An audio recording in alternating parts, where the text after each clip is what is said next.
Welcome to today's episode of the Green Industry Podcast. Our special guest today is Colton Medlin. I met him a few years ago. I did a demo of a Ferris mower, and he brought Jason Creel and I out a bunch of Ferris mowers. And since then, Colton has taken his entrepreneurial journey to the next level, and he's actually opened up a mower dealer shop. And so he's going to tell us the story of what this transition's been like and what he's getting into. He just opened the other day. He's already sold 6 mowers. So without further ado, I believe he's up in North Carolina. The man, the myth, the legend, Colton. What's up, guys? Appreciate you having me on, Paul. I think it's the second time on the podcast. Mm-hmm. Heck yeah, man. It's going good. I appreciate you having me on, though. Yeah. So tell us how in the world you got to be an entrepreneur here and start this mower selling business. To make a long story short, there was another dealer that's in. I started this in my hometown, home county, Catawba County, North Carolina, about an hour north of Charlotte. And I don't want to get too deep into it, but long story short, we had a dealer that is no longer an authorized Ferris dealer, and he built a very strong presence for the brand in this general area. And whenever the baton got dropped on the ground, I saw it and I'm like, dude, if I don't pick that thing up and run with it, someone else is going to do it. And if that was the case, I would always be that guy that was like, I could have done that or I should have done that. So I just had to jump off the pier and essentially bite off more than I could chew and just jump right into it. So here we are. Saw an opportunity and I had to capitalize. So yeah. And how far are you from Mitchell Gordy? He's up in Colfax. That's Virginia, isn't it? Or is that North Carolina? Maybe. Yeah, maybe I gave the wrong city name. High Point? Is there a High Point? Yep, that's High Point. That's Winston-Salem. Winston-Salem? Hour and 30 minutes on the high end, something like that. Not too bad. Yeah, it's pretty close. I thought you're an hour north of Charlotte. If you take Highway 16 going straight north, it's kind of like northwest slightly. If you was looking at the clock and Charlotte's the clock, it would be 10 o'clock, 10:30, if that makes sense. I feel like that's around. I feel like High Point. I feel like I go through Charlotte when I go see Mitchell. High Point would be 2 o'clock or so if Charlotte was the middle. Yes, sir. Yes, sir. Okay. Yeah. And then Pookie lives up there. Lamont. I was about to say, I don't know Pookie, but I know Lamont. He called me whenever I made the announcement and everything. And he was like, bro, I'm so proud of you, dude. Congrats to you for taking the leap of faith. Cause I mean, that's essentially it. And cause you're a business owner. Anybody that decides that they want to take that leap of faith and essentially bet on themselves and invest in themselves, that takes that's a strong stomached individual. You know what I mean? That is not for the faint of heart, because I just feel like people don't realize all the things that go into running a business, no matter how small or large or simple or complex that is. There's a lot of barriers of entry or barriers to entry on that. So, if you're a small business owner, I'm feeling for you right now, because I got my learning curve and I'm fighting up the hill. So, but it's fun. I'm enjoying it. Yeah, there's a lot more expenses than people realize to running your business, and that was my biggest wake up call when I started my first lawn care business. Was I was used to, I go to work, I work hard, and then I got paid from my job at a dining hall or whatever my job was. I was a golf caddy. So if I go carry the guy's golf clubs for 18 holes, they would give me $60 cash or more if the guy was a big tipper. So I equated, I work hours and then I get paid money. But when you own a business, a lawn care business specifically, you could go work 8 hours and literally lose money, because you have to buy a mower, you have to buy gas for the mower. If you have a labor helping you, you have to pay the labor. You have all these expenses. So work doesn't equal money when you own a business. You have to figure out this mathematical gymnastics of making sure that how much money you bring in is a lot higher than how much money goes out. But you have to have money go out to get the money to come in. people don't understand it, Colton. And I don't understand your world, but what kind of risks and expenses do you have owning this shop? Dude, it is just ridiculous. I mean, you got a lease payment, you know, obviously you got water, electricity, Wi-Fi, phone, um, getting a floor plan to buy all this equipment. Like, you know, this piece of equipment that I'm sitting on, I don't own it. The bank owns it. So, you know, under normal circumstances, any other dealer would have 65 days to sell it. Luckily, I'm a new dealer, and under the Ferris program, I get 540-day terms. So, you Wow. know, if I don't sell it in that allotted amount of time, I start paying interest on the unit. And, you know, this bad boy right here is, and I'm not going to get into the minimum advertised stuff, but 18.2, you know, that's not what I sell it for, FYI, everyone. But you know, if you don't sell it within that allotted time on your floor plan, you start paying interest on it. Mm. And I don't ever plan to pay interest on anything, but I mean, we've had some dealers that were paying anywhere between $2,000 to $5,000 just in interest on the mowers because they didn't sell them fast enough. So, you know, going back to what you were saying about running a business and not making money, like you start paying interest on a bunch of mowers, man, you could get in the hole fast. Like that could run a dealer out of business quick. So, and then all, you know, you got to pay employees, you got to have insurance. I mean, I probably ordered $3,000 or $4,000 worth of parts within the past few days. And, you know, it don't look like I have anything back there because this stuff is just expensive. And so, you know, you get guys, and this goes for any business in general, lawn care dealerships, anybody that's selling anything. You get guys that want to barter with you and haggle with you. And it's like, look, dude, I mean, I could sell it to you at my cost, but all I did was just pay off that piece of equipment to the bank. Like I didn't make any money, so I'm not covering my lease or my insurance or my employees or any of that stuff. So, you know, people don't realize, like you said, for like a lawn care guy, you got to buy a truck, you got to buy a trailer, you got to buy a piece of equipment, you got to get a weed eater, you got to get a blower, you got to get insurance on all that stuff, you got to do your LLC paperwork. Like you should pay an accountant, all the things, and then you know, in terms of a dealership, like you're just talking like super capital intensive stuff. So, um, there people don't understand what it takes to run a business, and you know, I'm just now figuring it out, but it takes a lot of money and a lot of just hard work and grind. You know, it's just, it ain't, like I said at the beginning of the podcast, it is not for the faint of heart, man. If you don't believe in it and you don't think you're gonna make it, you need to just stay where you're at and keep working for money. You know what I mean? Like, Right. yeah. So Yeah, and there's nothing wrong with being an employee at a business somewhere. Like in our culture, it's like entrepreneurship's cool. And then being a W-2 employee isn't as cool. But I read this book by Daniel Lappin, and he explained, Colton, like every person is in business. Now, if you work for a company, then basically, well, I'm going to use Costco as an example. Let's say you work at Costco, you know, just work there. You're an employee yep, there.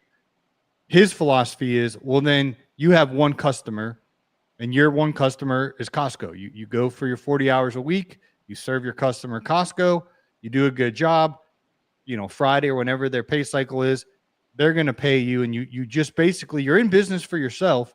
yep, You're just choosing to have one customer, Costco or wherever you work. My mom's a nurse, so she goes to the hospital. That's her customer. She serves them, you know, takes care of the patients. The hospital pays her. When you're a small business owner, your customers, you have a lot of customers. You know, if you have a mowing route, you have 30 customers you mow for. You're selling mowers. You already sold 6 mowers. You just have a lot different. You know, you have a lot more customers. And yep. so the upside is with social media, you could sell a lot of mowers. Like if you brand yourself as, you know, Colton, the mower guy in North Carolina, I mean, people will start coming to North Carolina to buy their mower in person. I would predict. Yep. Um, and touching back on that, like there's nothing, like you said, there's nothing wrong with being a W-2 or a 1099. employee. Like, that's perfectly fine. There's nothing wrong with being an entrepreneur, or, trying to do your own business and whatnot. There's pros and cons to everything, like, if the situation that I had was just so unbelievably unique.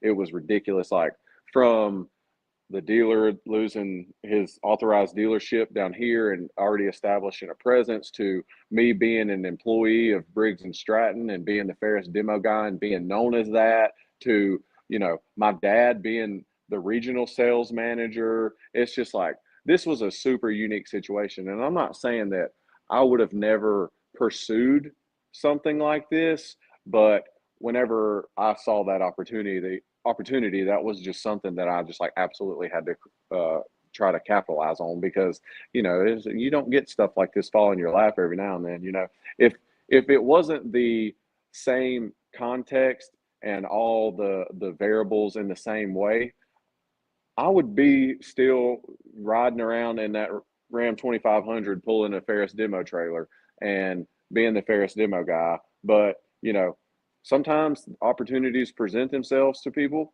and, you get the opportunity, or you get presented with the decisions, like, do I want to capitalize on this, or do I want to stay put? There's risks to both, right?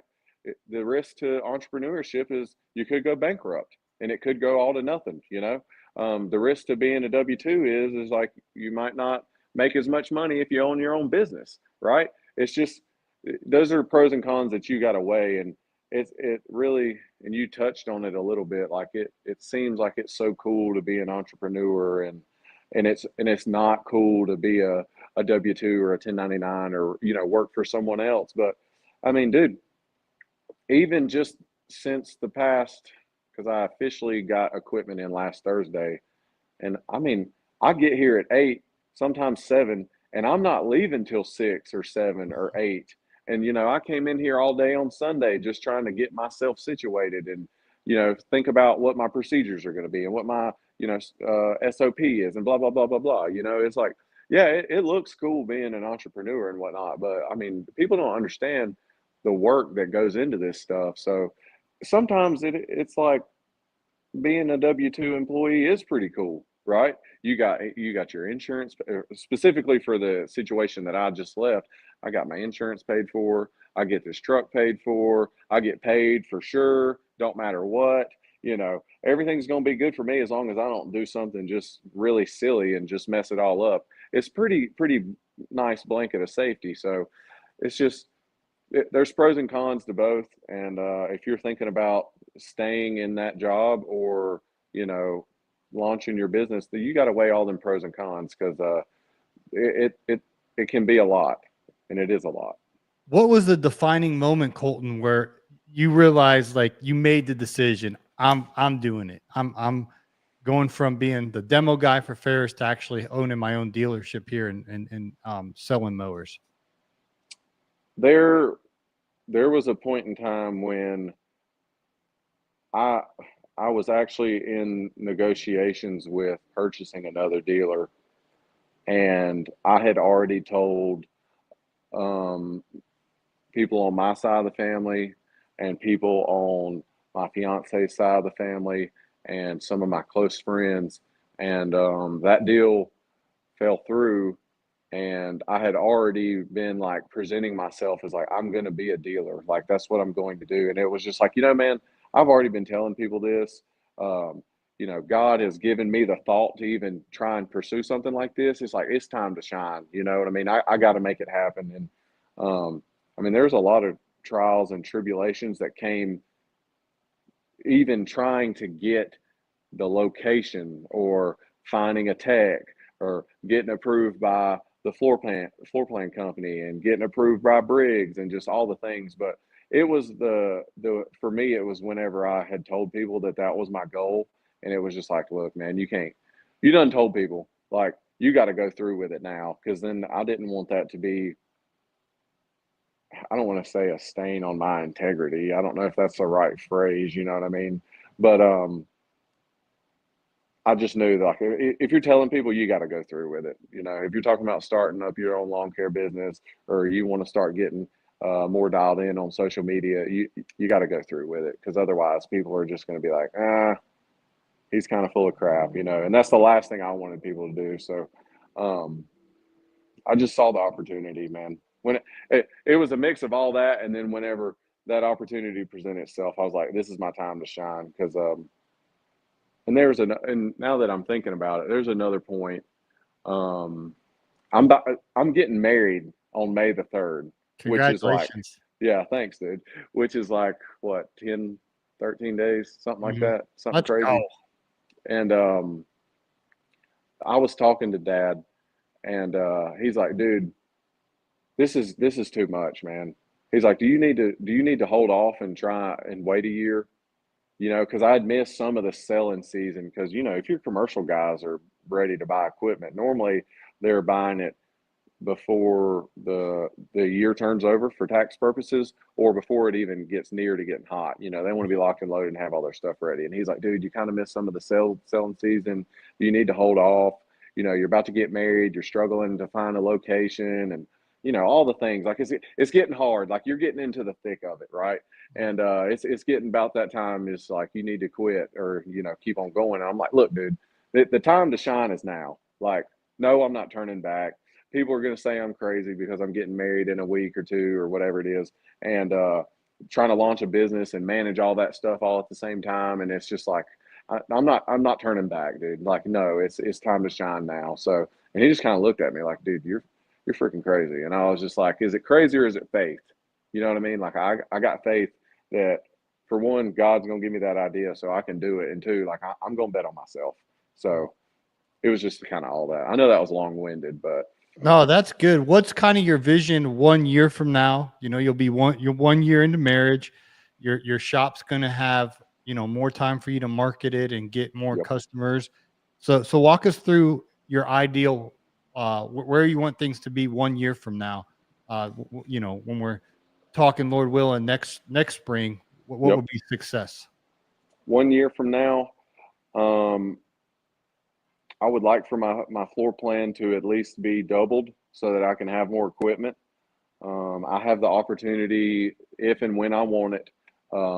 There's another building that's right, like, I can throw a rock from my garage door right here and hit that building. I can get that one too for a small amount of money per month, and that'll give me some more room and whatnot. So, year from now, floor plan needs to be at least doubled so I can take on more equipment. Um, I'll have that building, and the goal is to do $1 million next year. So by the end of 2026, all in lawn equipment is a $1 million dealer. That's the goal. Nice. And are Yep. you guys going to do parts, Yep. maintenance? Walk us through what all you're going to be offering. All the things. Any dealership, any legit dealership that you go into, that's what you're going to see here. You're going to see mower sales, handheld equipment. I know uh, I had prematurely said that we were going to get Echo. We're actually getting Shindawa. We won't go down that road, but it's okay, It's because the Echo same and thing, right? exactly. Thank you, sir. You're dialed in. You know what's going on. Echo and Shindawa are the same thing. They're just a different color. So we'll have Ferris and Shindawa. Shindawa will be in here shortly. Um, Working on the parts department right now. Like I said, man, you start buying parts, and especially stuff that ain't fast moving, you get to tying up too much money. It could get a little hairy. And then we'll have a full-time tech starting May. So anything that you expect out of a dealership that sells lawnmowers and handheld equipment, you can expect it here. Parts, service, and sales, all the things. Okay. So And then what's been your biggest, you kind of walked through some challenges that you've gone through, but what would you say has been that biggest challenge that has been kind of the biggest thing you've been facing since making this transition? the initially the biggest challenge was finding a location. That was very hard. And when you're trying to get into running a dealership, you run into a few different things, because zoning is the main thing, because and it varies. The messed up thing is it varies by county and by state and by city, right? So you got to have retail, because people are coming in and buying stuff. You got to have service, which is, you know, quote unquote quick stuff where they're just getting oil changed. And then you got to have repair, which is when if you take anything off the engine or open that engine up, that's repair. So finding the location was the hardest thing initially. And at this point, since we have found a location, the hardest thing is two things. It's really just trying to get our SOP, our standard operation procedure in place. You know, what happens when someone comes in and they buy something? What do we do? You know, what information do we get? How are we writing up a ticket? How are we ringing them up in the system? How are we matching up units that we just sold against our floor plan? How are we making sure that we are paying the units off in time? You know, how are we making sure that we're ordering the right parts for people? That's been a main thing for me, is like, how am I going to be getting acclimated to how I'm operating in this business? And the second thing is, which has been tough, which is a great problem for me to have. My sister is actually working with me now. She is so unbelievably green, no pun intended, in the lawn care and dealership industry. It's not even funny. Like, she doesn't know a whole lot of stuff, which is perfectly fine. Like, we can teach her all that stuff, but it's been tough trying to get her acclimated and answering questions about, you know, simple stuff that like I know, or you know, or anybody that's been around mowers and whatnot would know. Just getting her up to speed, which is going to be an uphill battle too, but that's okay. So just getting my procedures down, how we're operating and whatnot, and getting her on board and getting her going and all the things. So the good problems to have. We'll get those worked out. That's all good. Who's your ideal customers, and how have you already actually gotten some sales? I think you mentioned you have had 6 sales already. Yep. We sold 6 mowers. We had 20 units come in last Thursday, and we've essentially sold 1 a day since then, which is just a hot streak. You won't have that happen a whole lot. I got lucky. So I feel like the main driver in that is the social media, man, because I haven't done any sort of paid advertising, no Google ads, no Facebook ads, just hey, you know, I just opened this dealership. This is where we're at. It would mean a lot if you just reshared this, you know, because then me being from here and knowing people in the community and being friends with them on Facebook, they see it and they just reshare it, and that's just free advertising. And people are just seeing it and coming in like, hey, saw you on Facebook, you know, saw your website the other day. Hey, I saw you pop up on the Ferris dealer locator. And the location that I have, I'd pick the camera up and show you guys, but it's just going to mess up the whole angle. But I am on the main corridor going right through Newton, North Carolina. It's a 321 business. It's a 4-lane highway, and there's anywhere, dude. It couldn't have been any better, right? There's 20 to 25,000 cars driving by every day. So, you know, every day we get in here, we pull mowers right out to that main road right there, and people are driving by, seeing them. People drive through the parking lot, going real slow, looking at them.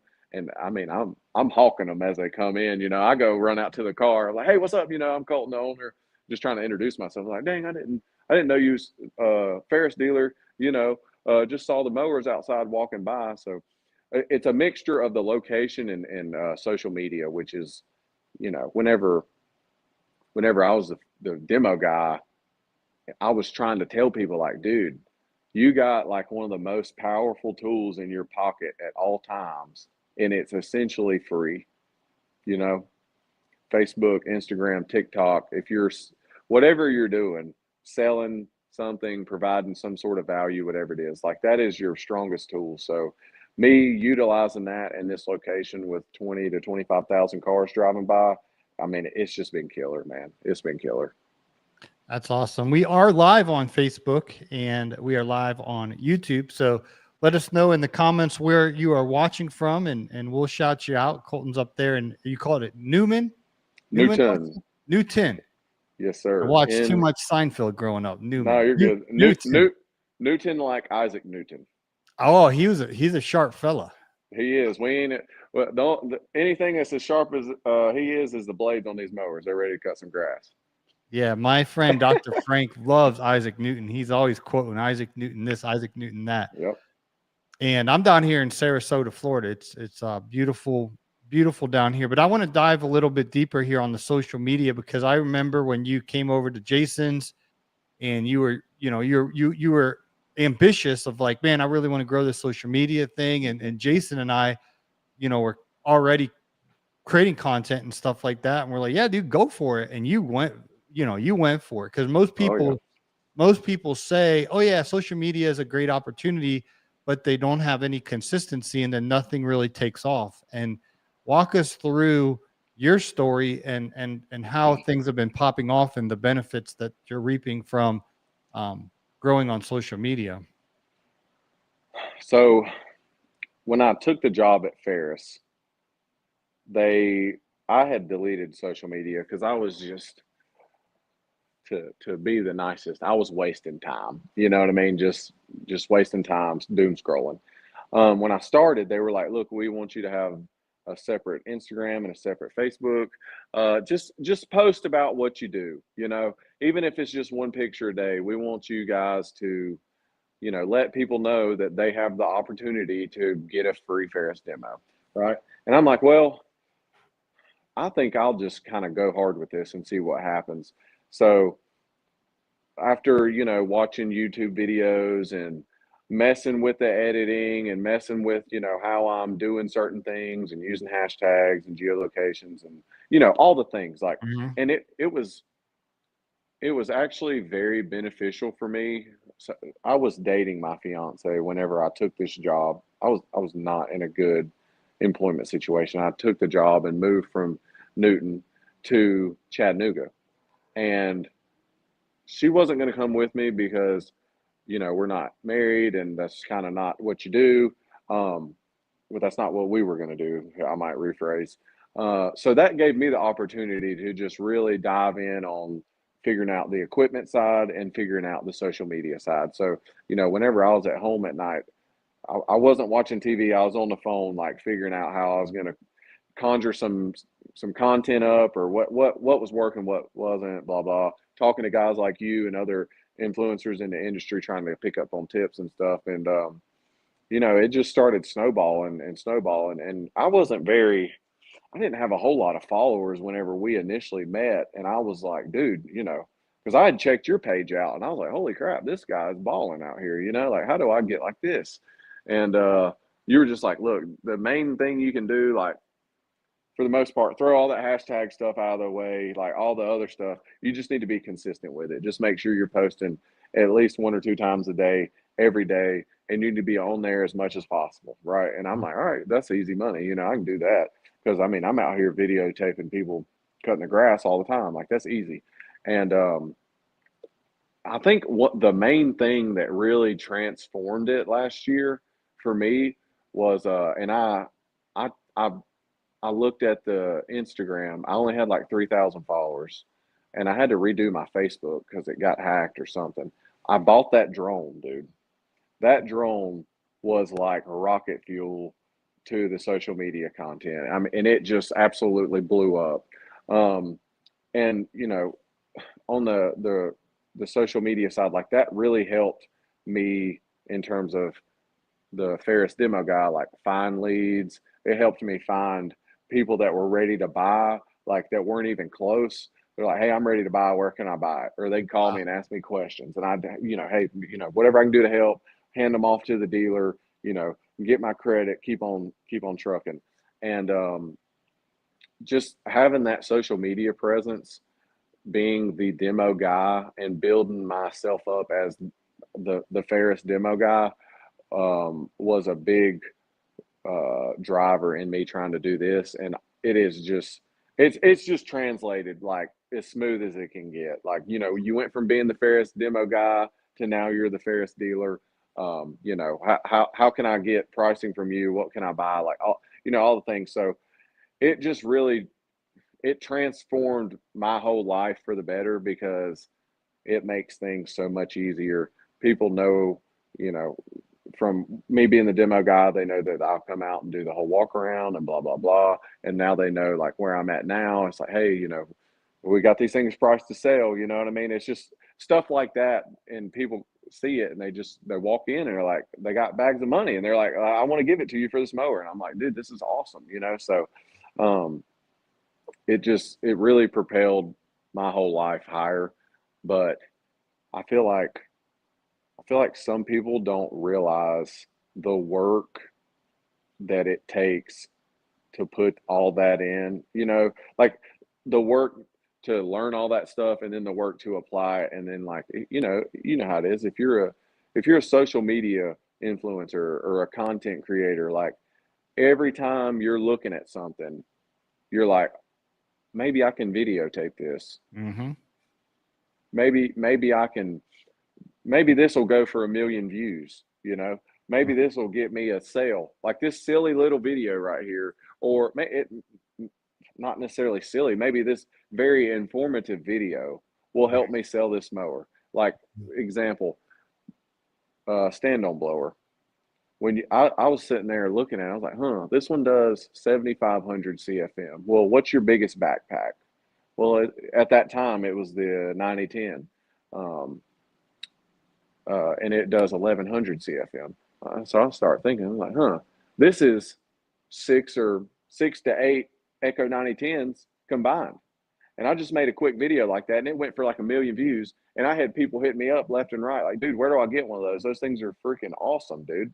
The Hurricane. That's yeah, the Hurricane. They're like, that thing's got 6 Echo 9010s combined in one thing, and I can ride it.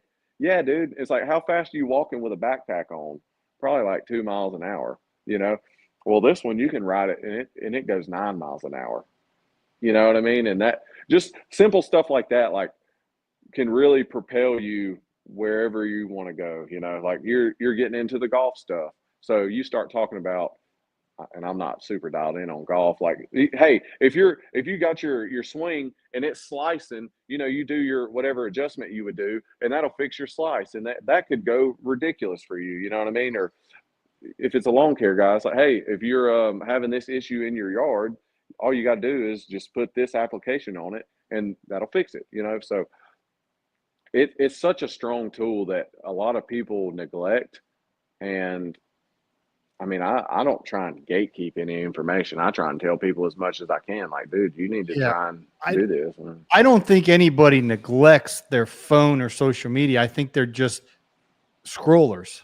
Most Exactly. people are consumers, and the transition I'm trying to make, because it's just as much of a temptation to waste my time as anybody else, but I'm trying to make sure that I'm using this tool that God gave us to create and produce and share valuable information or entertainment with the world, rather than doing that doom scrolling, because it's so addictive, whether TikTok or Instagram, or they're all so similar now. I don't even remember like which one I'm on. Am I on YouTube right now or Instagram or TikTok?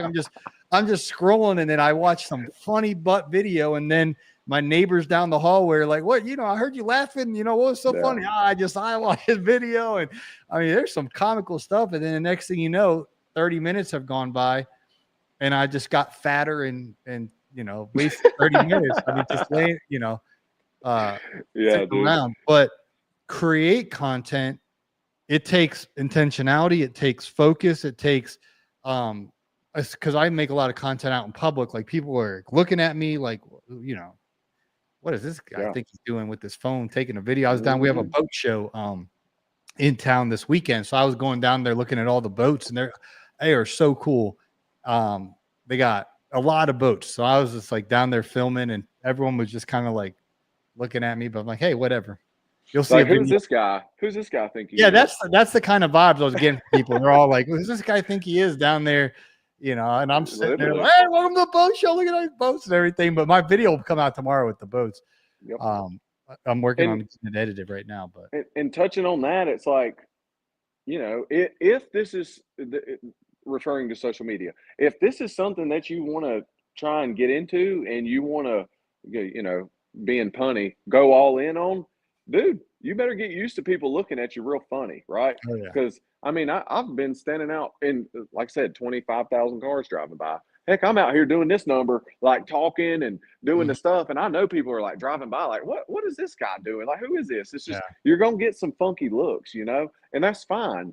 It don't matter what the people that see you videotaping yourself think, and really it doesn't matter what the people that see the videos on their phone of you think, if they're making fun of you, or that guy, he'll never make it, or whatever it is. Well, for one, it popped up on their algorithm, so Yeah. something's doing right. And two, they're watching it, and even better if they're commenting on it, talking down about you, like, that's even better. So it's just, that's something that you're gonna have to get used to. And oh, bro, I just thought about this. You remember the first expo that we went to, and you had me come up to the Ferris booth, Oh and yeah. Yeah. Yeah. dude, that was like one of the worst social media experiences I'd ever had, because you're doing your thing, like, we're used to the camera in your face Man and on all, like a little man on the street interview in the Yeah, Ferris. dude. Yeah. Yeah, and you're like, "Hey, tell us about this mower." Bam, and just like put it in my face, and your guy had this massive camera. Well, it might not be one of these, but it was a nice camera No, setup. And it was Elijah. He had a big old fancy camera. yeah, Yeah. dude. And the people at Expo are walking by, like, looking at me, and I'm like, I'm freezing up, like I'm locked up bad, and I'm just like, man, I'm so sorry. Like, that was awful. And I was just like, dude, I cannot ever let that happen again. I went home and like started talking in the mirror, like getting Wow. used to it. That was a wake up call. It's like, dude, if you're gonna try and do this stuff, you better get dialed in, because you got somebody with one of the influencers in the lawn care community trying to get you on their page and help you out, and you're out here locking up. That can't happen ever again. So it's just getting prepared and getting acclimated to being in front of a camera and all the things. So where do you see the opportunity now selling locally in Newton, in the surrounding area? How can you utilize social media to get customers in your door buying mowers? But people that know me from high school, and um, people that I've met in the community and all the things, and they just reshare it, and they tell their people about it. And this sounds so crazy to be in a retail business and say something like this right now, but it is unbelievable how many people walk through that door right there, and they say, I'm glad that there's a new guy, because I'm tired of dealing with whatever deal. I mean, you can flip a coin. And this has happened whenever I was the demo guy too. You walk into dealers, or you're talking to prospects, and they're like, I don't like dealing with that dealer because he acts like I'm not worth his time. Wow. Or, he's a fill in the blank, not a nice guy, not being very nice. And it's just like, dude, what are we doing here? We're trying to, at the whole scheme of things, we're trying to get them to give us their money for this product that we have. Part of the selling is, like, you need to sell a good product, and you need to make them like you. You know, Mhm. if you can't make that person like you and be, personable and funny and make them laugh, they're not, you ain't got a shot. So Mhm. that's the main goal, is just to establish a reputation for being a nice guy, someone that's going to go above and beyond trying to help you out. Is not going to tell lies, is not going to do shady stuff, because I mean, I'm sure you can imagine, and you probably dealt with some of this stuff whenever you were a lawn care guy. Some of these dealers, man, they'll do something shady real fast just to make a buck. Like, hey, that wasn't under warranty. I've seen them do it. That's not Wow. under warranty. You know, they charge you, and then they turn it in on a warranty claim. Oh Just, man, I hope they bro. didn't do that. I got into a situation like that at Howard Brothers in Duluth, Georgia, Yep. where I don't know what they did on the back end, but this thing was under warranty and they were telling me it wasn't. And we had a whole big ordeal. And I was broke then. So Yeah. it was like, to me, it was a big deal, and I don't know what they did. And, I had positive experiences at Howard Brothers there. I spent Hmm. a lot of money there. But I do remember I had that exact thing. I was like, it's under warranty. And, Yeah, oh man. man, It can get hairy out there, dude. So yeah. that's my whole goal with, you know, in terms of what I want to accomplish in the community. I want to be known as the guy that sells lawnmowers. That's a good guy. Like, that's a good man. And Yeah. shout out to my dad for that, because, like, from being the Ferris demo guy to being a dealer now, like, I've met so many people in the industry that are like, I know your dad. He's a great guy. I'm glad that you're doing this. I'll do anything to help you because your dad's a great guy. And I'm like, wow, you talk about big shoes to fill, dude. That's the goal. That's the goal.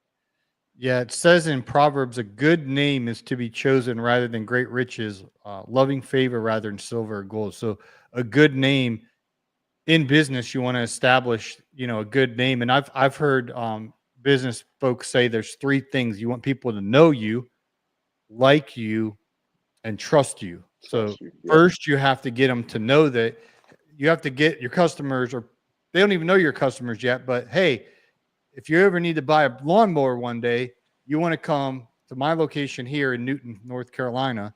Yep. So you got to get them to know you. And I think social media is the best way to get people to know us. Then you got to get people to like you. You got to make them, laugh, or whatever they got to do to Yep. make them. You can't be a stiff. You got to be personable and things of that nature. And then the most important one, but they're all important, but you have to be able to trust them.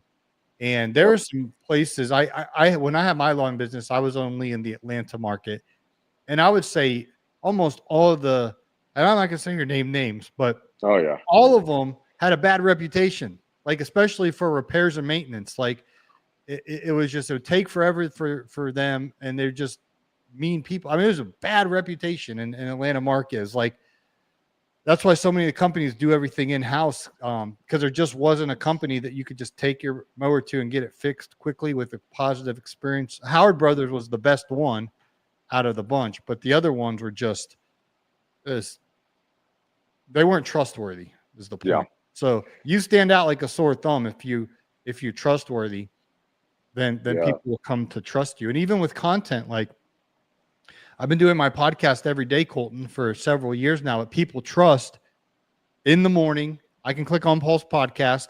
It's going to be family friendly, and I'm going to get something of value that's going to motivate me today, or something I'm going to learn, or there's going to be some kind of value when I Yep. click play on Paul's podcast. So I've built that trust, and now I'm working on keeping the credibility, or keeping the Mm-hmm. trust. And touching back on trust, I do think that that is the most important thing, right? They don't necessarily have to like you to buy stuff from you. I sell a premium product in Mhm. Ferris. They don't they don't have to like me. They need to like the product. They need to Right, trust right, that right. I'm not going to rake them over the coals, you know? And touching back to being a demo guy and a dealer, don't ever get caught in a lie, dude. Because I swear, sometimes you'd be out there doing a demo, and I swear sometimes they're baiting me to lie. Because like they'd ask me something, and I would just be, and I knew they knew the answer because they knew everything else about the mower. Heck, they was teaching me about some of it, Mhm. and asked me a question, and I'm like, look, dude, I'm not gonna lie to you. I don't know, but I can find out. Like I have the resources available to find out the information that you want to know. It's not my job to know everything. It's my job to find out what you want to know. So, and other instances like doing whatever it takes to get the sale. Like, oh yeah, that mower is perfect for what you need. That's exactly what you need. No, man, because when it's not, and they realize that you just sold them, you know, a bunch of fugazi, I guess you'd call it. That's not a good reflection on you, right? So you don't want people to be like, that guy's shady, that guy's a liar, he'll do whatever it takes to get you to buy something. You want to build a reputation of being trustworthy, people liking you, you being a nice guy, you going above and beyond and trying to help anybody however you can, all the things. So Mhm. I just see some people in the retail business and the service business, whether that's mowing grass, cleaning a house, service and stuff, whatever it is, just doing like unethical business practices and thinking that that's not going to turn around and get them at some point. Because like if you whoever walks through the door, you're essentially talking to 10 people, Mhm. right? Because whenever they leave, they're gonna be like, I really like that guy. I'm gonna tell people about him and that he's down here. Or it could be like, I don't like that guy. And anybody that I talk to that needs a mower, I'm definitely not telling them to come down here, and that's exactly what you want to avoid. So there it's just wild whenever I see people just not doing nice things. You know what I mean? with your girlfriend now, fiance now, wife here in a couple weeks, Yep. walk us through that progression and how she, because you were in Chattanooga and she was in North Carolina. How did you convince her to marry you? Uh, uh, that was tough. Um, Whenever I lived out there, luckily my manager really just like he just said, "Look, dude, I don't care what you're doing, as long as you're doing your job." And he just gave me the freedom to operate how I pleased, and that's what I did. And I really blew it out of the water. And it was really easy selling a Ferris because it's a premium product. But luckily, if you look at the map and what my territory was Tennessee, Alabama, Georgia, South Carolina, and western half of North Carolina. So Chattanooga is like right in the middle, and then you got Newton, North Carolina, right here. So I mean, there was times where I would plan stuff on a Thursday, be close to home, drive the rest of the way home, do stuff kind of in that vicinity on Friday, be there on what's it called over the weekend, and then maybe do a Monday and Tuesday there, and then go back to Chattanooga. So I kind of had like two hubs to operate out of, Mhm. um, and that was very beneficial. It, so some there was times where I was gone for like 3 weeks, and I would just be working. I worked 2 3 weeks straight, and then I would just like come back home and get my bearings about me, get situated, build out a schedule, and be there for 3 to 5 days, get situated, and go out there and do it again. And she would come out and visit too. We like to hike and whatnot, and Chattanooga Mhm. is like a great place to be. It's a nice central location with the Tennessee mountains and Georgia, like upstate Georgia, upstate South Carolina stuff. So that was difficult. Um, but like I said, man, I wasn't in a great employment situation before I took the job as the demo guy, Mhm. and it came open, and the opportunity was there, and the money was, you know, it was way better than what I was making. And Mhm. I get a company vehicle and everything, and she's like, "Look, if this is going to be the best opportunity for you, then you need to do it. I'm not going to hold you back." And I'm just like, "Look, man, this long distance stuff ain't gonna be easy, but like I want to try and make it work." And I mean, man, that's another thing that ain't for the faint of heart, long Mhm. distance stuff. Because I mean, you don't know what the other person is doing. You don't know where they're at. You don't know who they're talking to. I mean, so it was tough, but we made it through it, and now we're on to new challenges. And So I then think when did you get engaged? last April, yep, Oh, we were okay. actually hiking, and this is gonna sound so like corny, but we like to hike, so there's a bunch of waterfalls in the middle of Tennessee because I'm in mountains, and we had a really good time one time going to one and went swimming and blah blah blah. I was like, I think I'm gonna go there and like propose there, and dude, perfect shot. Like had the essentially like if the camera's right here and the waterfall's right behind us. Uh, we're standing there like I set the gimbal up just like that. Like, hey, we're gonna take some pictures. I just turned it on a video, let it roll, and proposed right there. And dude, she had no clue that like that was coming because I mean we had always like spoke about getting married and whatnot, and she knew that at this point I was chasing the opportunity to open a dealership and whatnot.